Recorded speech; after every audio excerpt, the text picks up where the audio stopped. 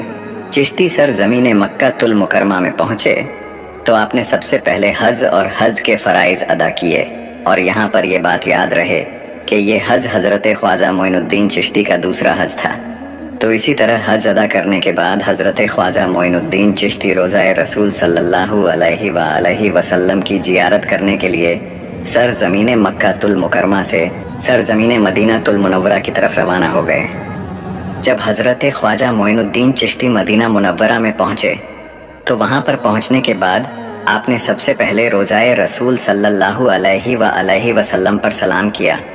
اور پھر کئی دنوں تک روضہ رسول صلی اللہ علیہ وسلم پر اللہ کی عبادت کرتے رہے۔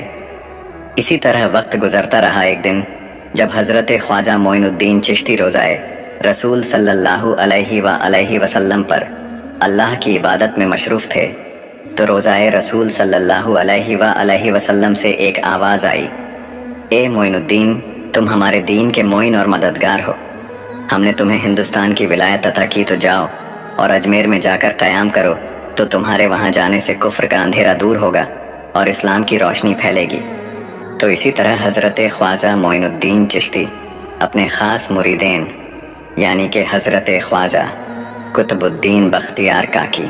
حضرت خواجہ فہر الدین، حضرت شیخ محمد یادگار سبزواری اور اپنے دوسرے مریدین کے ساتھ مختلف شہروں اور مختلف علاقوں کا سفر طے کرتے ہوئے بغداد پہنچے۔ اسی طرح بغداد سے ملتان، ملتان سے لاہور، لاہور سے پٹیالہ، پٹیالہ سے دلی، اور پھر دلی سے اجمیر پہنچے تو اجمیر کی سرزمین پر خواجہ معین الدین چشتی کی کراماتوں کے بارے میں آپ سب جانتے ہوں گے۔ آنا ساگر کا واقعہ، جے پال جادوگر کا واقعہ آپ نے ضرور سنا ہوگا، اس لیے اس ویڈیو میں ہم نے ان واقعوں کا ذکر نہیں کیا۔ ہمیں امید ہے آپ کو یہ ویڈیو پسند آئی ہوگی، اور اب آپ کو اس بات کا علم ہو گیا ہوگا کہ خواجہ معین الدین چشتی اجمیر کی زمین پر کب، کیوں اور کس لیے آئے تھے۔ خواجہ معین الدین چشتی اجمیر میں کچھ وقت حیات رہے، پھر آپ نے اس دنیا سے پردہ فرما لیا۔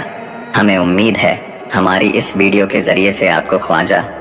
معین الدین چشتی کی حیات زندگی کے بارے میں بہت کچھ جاننے کو ملا ہوگا۔ اگر آپ خواجہ معین الدین چشتی کے بارے میں اور واقعات دیکھنا چاہتے ہو یا ان کی زندگی کے حالات کے بارے میں جاننا چاہتے ہو تو ہمیں کمنٹ کر کے ضرور بتائیں۔